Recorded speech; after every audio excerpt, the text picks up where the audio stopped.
नमस्कार दोस्तों, आज इस वीडियो में हम आपको गणेश चतुर्थी की पौराणिक कथा सुनाएंगे। श्री गणेश चतुर्थी व्रत की पौराणिक कथा के अनुसार एक बार भगवान शिव और माता पार्वती नर्मदा नदी के किनारे बैठे थे।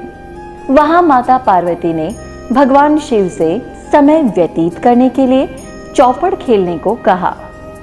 शिव चौपड़ खेलने के लिए तैयार हो गए, परंतु इस खेल में हार जीत का फैसला कौन करेगा, ये प्रश्न उनके समक्ष उठा।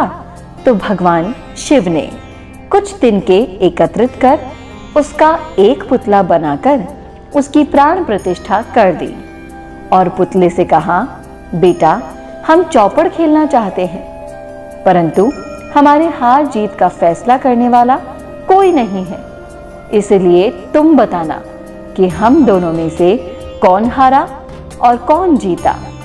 उसके बाद भगवान शिव और माता पार्वती का चौपड़ खेलना शुरू हो गया।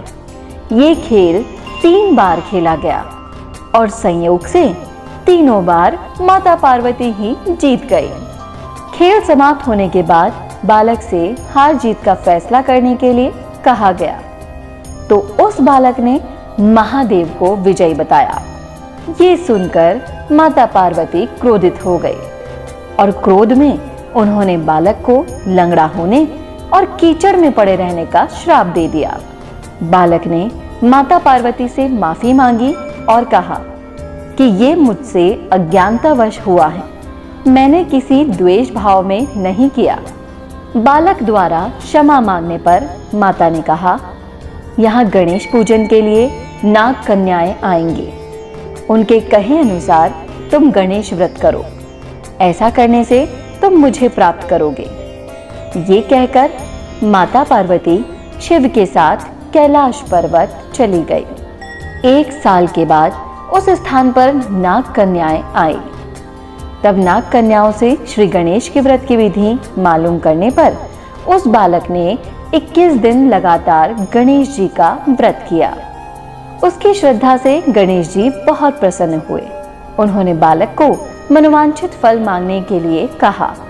उस पर उस बालक ने कहा, हे विनायक, मुझ में इतनी शक्ति दीजिए कि मैं अपने पैरों से चलकर अपने माता पिता के साथ कैलाश पर्वत पर पहुंच सकूं और वो ये देखकर प्रसन्न हो।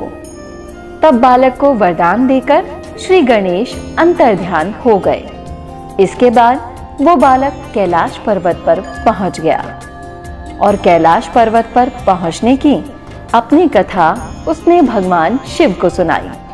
चौपड़ वाले दिन से माता पार्वती शिवजी से विमुख हो गई थी, इसीलिए देवी के रुष्ट होने पर भगवान शिव ने भी बालक के बताए अनुसार 21 दिनों तक श्री गणेश का व्रत किया। इस व्रत के प्रभाव से माता पार्वती के मन में भगवान शिव के लिए जो नाराजगी थी वो समाप्त हो गई। तब ये व्रत विधि भगवान शंकर ने माता पार्वती को बताई।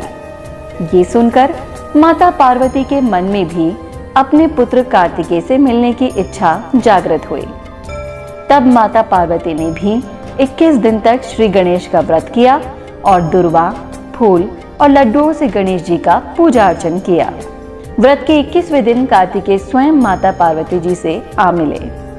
उस दिन से श्री गणेश चतुर्थी का ये व्रत समस्त मनोकामनाओं की पूर्ति करने वाला व्रत माना जाता है।